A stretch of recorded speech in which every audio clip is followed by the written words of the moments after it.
What's your act like you belong story? My kids and I were in a touristy area of Mexico and there was this fancy resort that had access to the beach. We weren't part of the resort but they had really nice pools. We realized that the only things designating resort patrons were that they were all American and they had specific towels. Well, we were already American, and then we got some discarded towels. We spent 2 full days hanging out at the resort. At one point my daughter made friends with someone with a gold towel so she got to use that. The gold towel got her all the free soda she could drink. Always know where your towel is. Way back when I was 17, I was working a conference at MIT and came across a packed lecture hall. They were showing the World Cup, and the hall was full of people rooting for Brazil. So I sat down and started chanting for Brazil instant acceptance. They started giving me beers and I skipped work and got blasted cheering for a team I had no connection to in a sport I didn't care about all day. It was so much fun. And then Germany scores.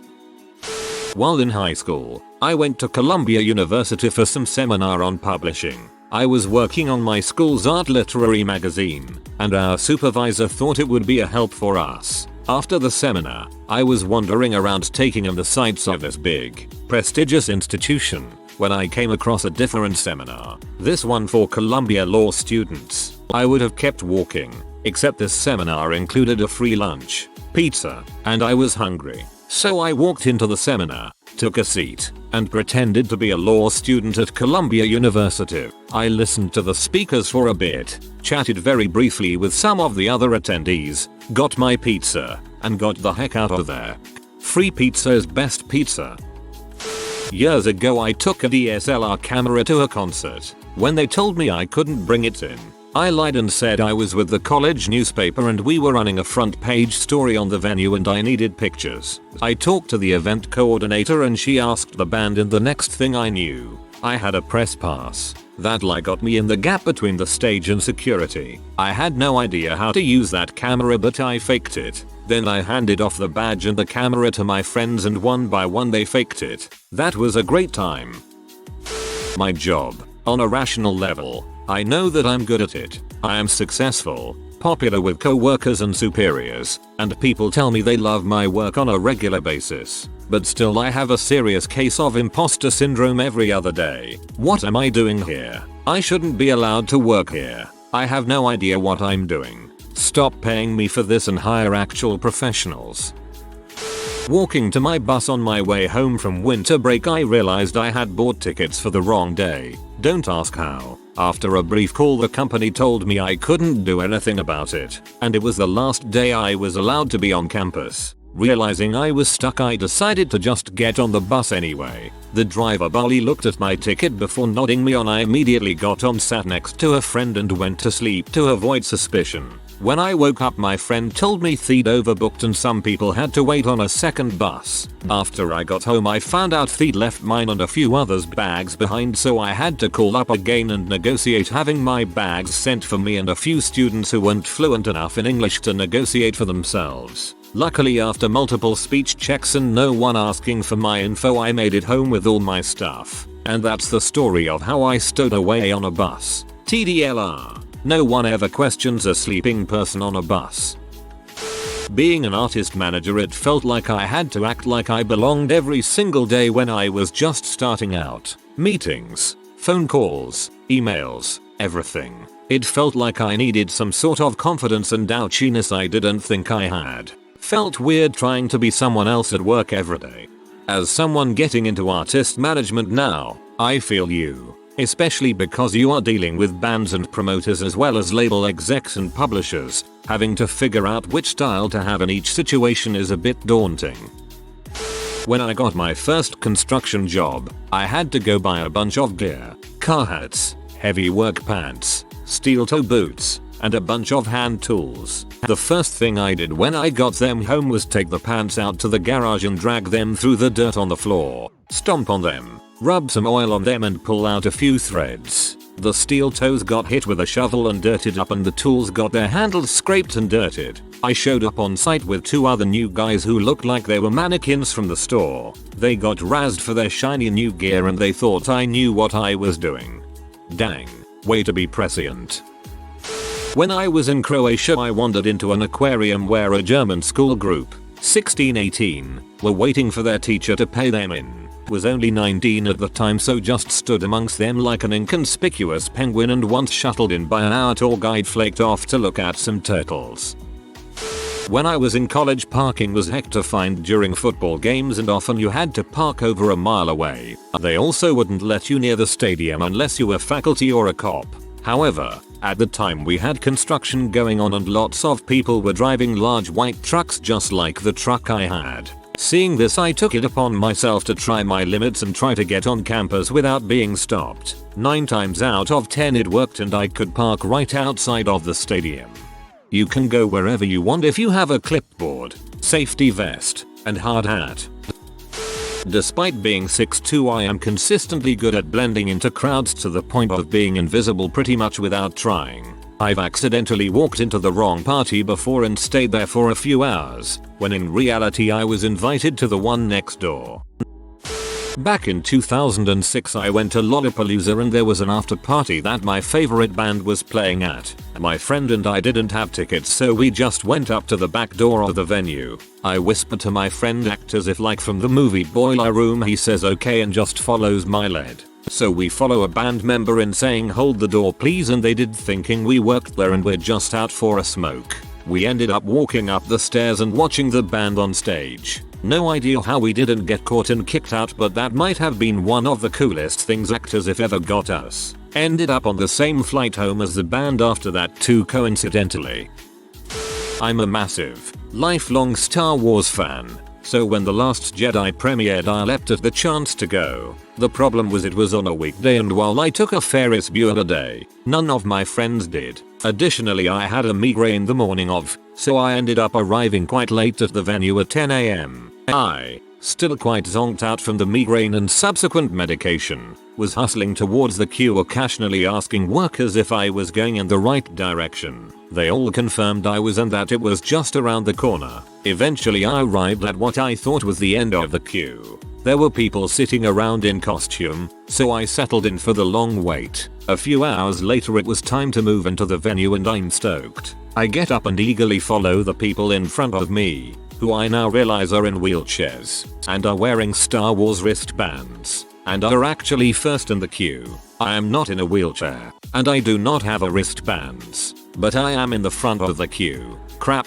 Thoughts of the IT crowd filled my head, and in an instant my anxiety kicked in. I could feel the panic attack rising in me as I trudged behind them, awaiting the order to go to the back of the queue, which at that point meant I probably wouldn't get in. I debated just booking it to the nearest alleyway to have my shame-induced panic attack in private when I noticed I was part of the group instead of behind them. I started panicking even more and tried to move, but to no avail. We had just passed through the gates, and I was officially in the premiere. I stood just inside the gates for a moment, debating whether I should just leave out of pure guilt when the group I pretended to be a part of speed past me cheering.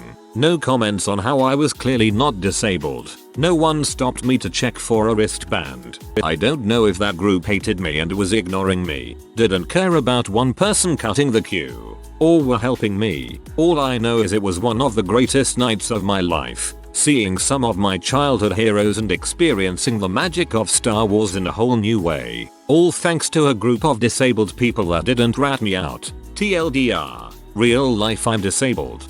Not all disabilities are visible. I didn't really participate in any after school clubs besides playing a sport. One day they were taking club pics for the yearbook, so me and my buddy decided to just jump in every club pic they were taking. Ended up being in choir, band, advanced French, ultimate frisbee, and future teachers of America, to name a few. Would have been in the robotics club, but we got ratted out. Oh nice. Friend of mine did that. Princeton reunion. Lived in Princeton, NJ for a while. Everyone kept talking about the reunion. Apparently every year they throw a massive drinking party on campus. You need a wristband to get in, but there's plenty of old alums in the area that get them and don't want them. My brother's friend scored a couple, and with some careful passing back and forth we all managed to get in.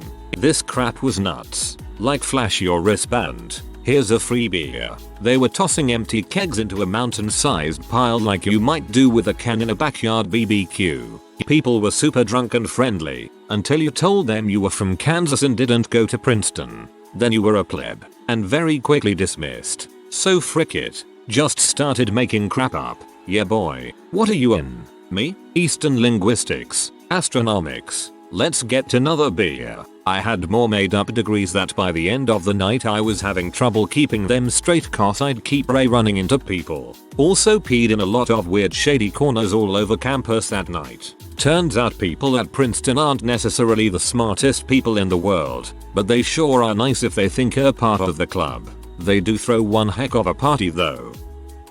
I landed a cushy GS11 position, and I still don't feel like I really know all of this stuff well enough to be here. I just act confident and pretend to know what's going on. I suspect everyone else is doing the same thing. This is government work, after all. Hey, as long as you act confident, that's good enough for government work. I was new to work when an office mate farted. We all laughed, then a second fart came in from another office mate. Me, as a new guy, tried to fart for laughs, but something else came out. What is it with Reddit and everyone crapping themselves or sharting? Last weekend, we got the train to London and jumped into the first open table in first class and enjoyed the free tea and Wi-Fi. Helps that the ticket guy didn't come around, but none of the staff cared enough to say anything. LOL. I did this last week. The guy inspected my ticket and told me to get lost. I started at my current employer about 15 years ago. The manager of my department was pisspoor with no management experience. I filled the gaps to make do. One day, he just announced he was going to focus on other tasks. Nobody thought to actually designate a new manager. So one day I just started doing all management tasks. Another day sometime later, I just started putting manager on my business cards and email tags. Nobody questioned it. A couple of years later, after I had started seeing the need for better global coordination, I just started using global manager as my title. Nobody questioned it. A couple of years ago I upgraded to global directory of. Raises followed suit and nobody ever said no, you're not. And that's how I became a director in a global enterprise software company. I want to believe this. Was taking some pictures in a city when I stumbled upon an outdoor fashion show which was free to visit but had an area in front of the runway for photographers. So with my not so professional looking gear I went into that area, not knowing it was meant for real professionals who had signed up for it beforehand. I still do not know how I got in there without anyone noticing. Maybe it was because I was there very early and the organization was not up to speed yet. Other amateur photographers that tried to get in were turned away. I had crap gear, wrong lens for it and everything, but no one questioned my presence. Had a blast trying out runway photography in that pretty crowded area. Must have looked like I belonged there because I was not kicked out. You probably seriously underestimate what non-photographers consider professional gear. When I was studying abroad in Costa Rica, my friend who was a rugby player back in the States wanted to go to this rugby practice he randomly found out about while talking to a guy who was on this team. Next thing I know, my skinny white butt was being hauled along so he didn't have to go alone. I am then in a legit club rugby practice that's all in Spanish. I barely speak any at this point, and trying to do my best to fit in with all these hulking, terrifying looking rugby players. Luckily I have participated in my fair share of sports practices growing up, so I was able to figure out what the drills were just by watching them, so was able to run through practice kinda like I knew what I was doing. Eventually I was paired up with the huge beast to do tackling drills. I think he may have figured out my ruse, so took it easy on me and taught me some basics. He was really cool. Went on to find out afterwards that this was a team playing in the Latin American Club Rugby, or something like that, championships, and that player was the best rugby player in Latin America. Go figure. Pre-TL, DR, I accidentally became part of a software initiative, with all of the awards and accolades that went with it, yet I had never heard of the product in question. Story. I moved to Columbus, Ohio in 2006 to start a new IT contract job for a fairly large company. I had been there for exactly 2 weeks when a woman walked up to my cubicle and popped her head in. "Hey, the lunch is starting. We should head in," she said, giving me the thumbs up and obviously expecting me to follow her. I had no clue who this woman was. what this lunch was, but I was new in town and knew no one. I was happy to head to a lunch with other people. We walked to a large conference room that was filled with chairs facing a podium, tables full of yummies, and a ton of people, so I just got in line and grabbed some food. I knew no one there, but it quickly became clear that a lot of the people there were strangers to each other and were from different departments. Handshakes and introductions were going around, and I just went with the flow. I introduced myself, said I was a contractor, learned this was a good catch-all for not specifying what department you worked in, and filled my plate with some great food. I sat down in one of the chairs, and for the next hour, I listened to people talk about the new product and how we had all worked so hard to implement it, how we all did such a great job and how the upper management was extremely proud of us. In the end, they had us get together for a large group photograph. I was right in the front, dead center. Afterward, there was a sign-in sheet that asked for our name and our supervisor. I filled it out, grabbed some food to go, and headed out. Over the next few months I received updates in my email about the project. I received an award that was delivered to my cube. I received a couple certificates for accomplishments I had never accomplished and was invited to a dinner a year later for the anniversary of the launch. I did not attend. It turns out that when I was brought on board to do my job, the department I was connected to didn't have any room and I had to sit in a cube belonging to another department. It was assumed that I belonged to that department by others, and no one ever questioned it. My favorite part of the whole thing is that the group photo was blown up and hung in the main lobby with other group photos. So I will forever be a part of a group I was never a part of, and dang proud of it. I was at the South by Southwest Gaming Expo in Austin, Texas. There was an area full of badass gaming computers and I saw other people casually playing. When a computer opened up, I sat down and soon a game of PUBG began. It turns out it was a tournament and I had taken someone's seat. People crowding around to watch over our shoulders and an announcer started talking. I'd never even played the game before. My station in life. By that, I mean that I am in my 20s and am college educated. I have a full-time job in healthcare. I am an officer in the military. I own a home and have a wife and kids. But given that I'm so young and by all intents and purposes, still feel young, I have a hard time feeling like I am the adult in the room. In almost all aspects of life I feel like I'm pulling off a clever ruse, like I'll soon be discovered as 3 infants in a trench coat and sent back to finish my youth before actually being trusted with adult things. I help out with my kids' Boy Scout troop all the time and it's really weird when the other kids come up to me for help like I should know how to be an adult.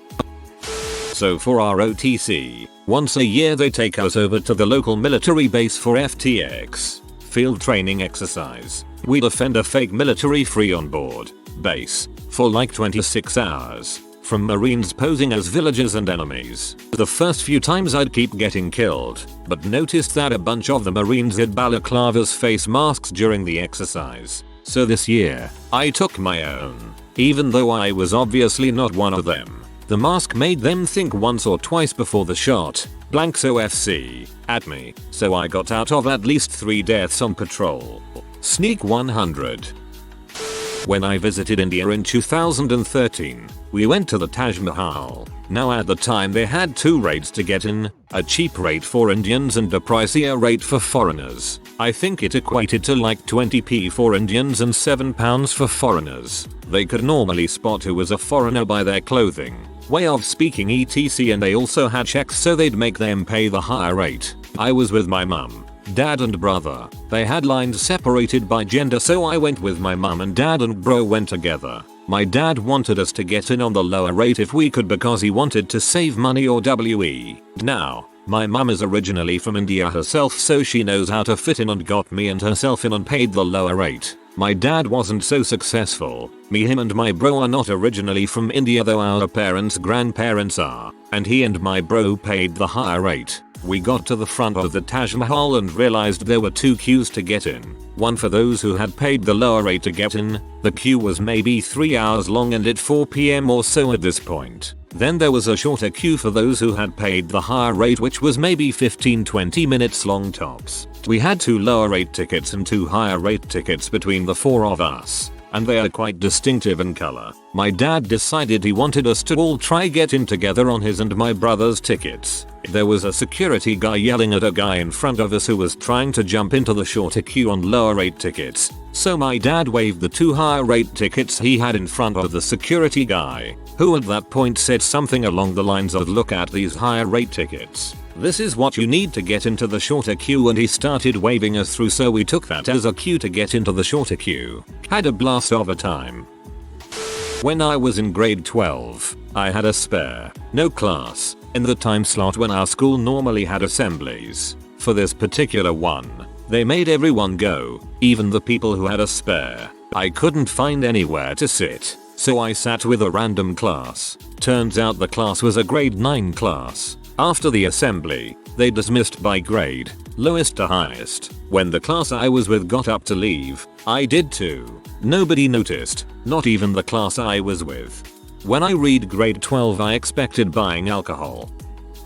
2 upper 20s white men ended up at an Asian frat party. My friend and I made a trip out to California as we were groomsmen in our high school buddy's wedding. We stayed a few extra days and decided to see San Francisco. My friend is a bartender and wanted to hit all the nice establishments San Fran had to offer. After a whole day of drinking and vomiting into potted plants, we decided we should catch an Uber pool back to our hotel. Well, we passed out on the way back, and when the car stopped to let someone else out, we instinctively just got out. The driver pulled off and we realized we had no clue where we were at. While we searched our phones, we kept seeing people walk up to this giant house, punch in a code, open the door which would release a wave of party music, and head in. My friend decided we are going. He waits for someone to start walking up and he takes off across the street. As he opened the door to get in, he makes it just in time to catch the door and call me across to come in. Once inside, we knew fricked up. We were 2 white guys as a sea of Asian people.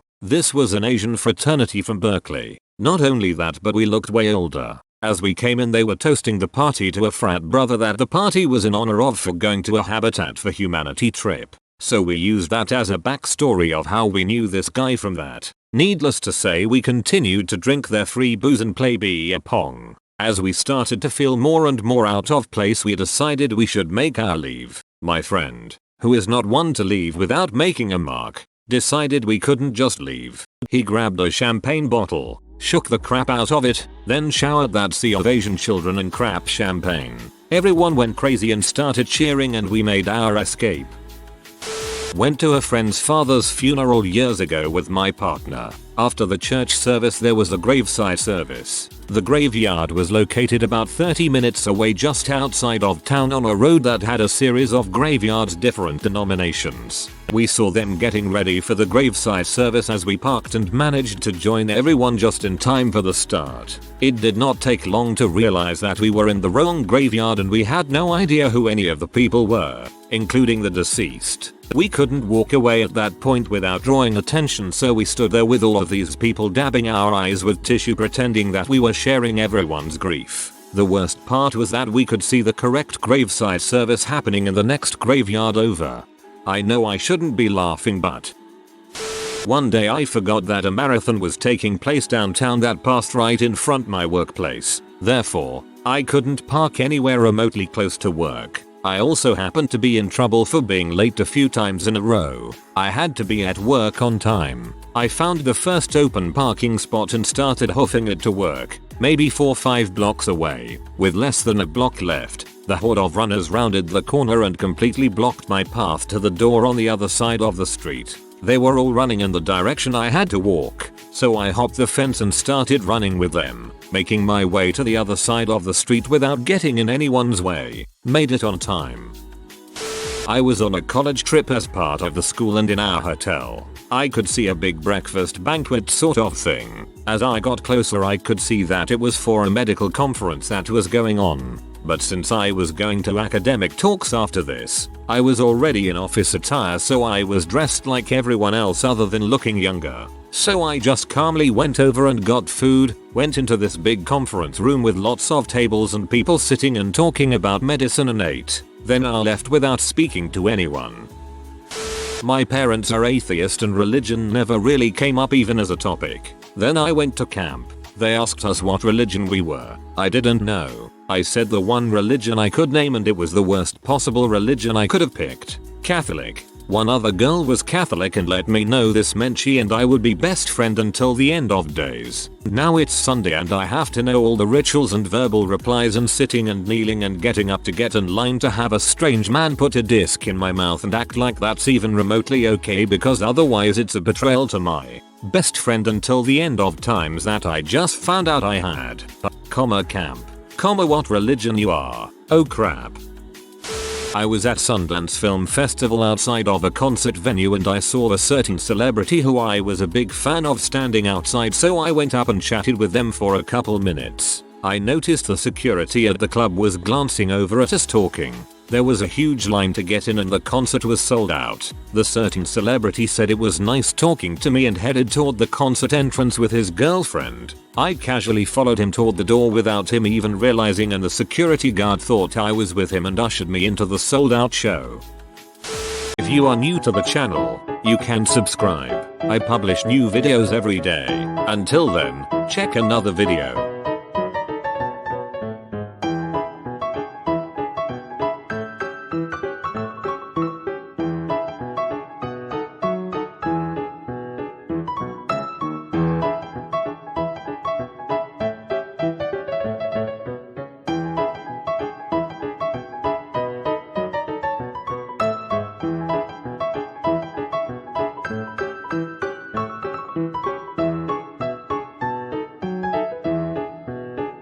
Bye for now.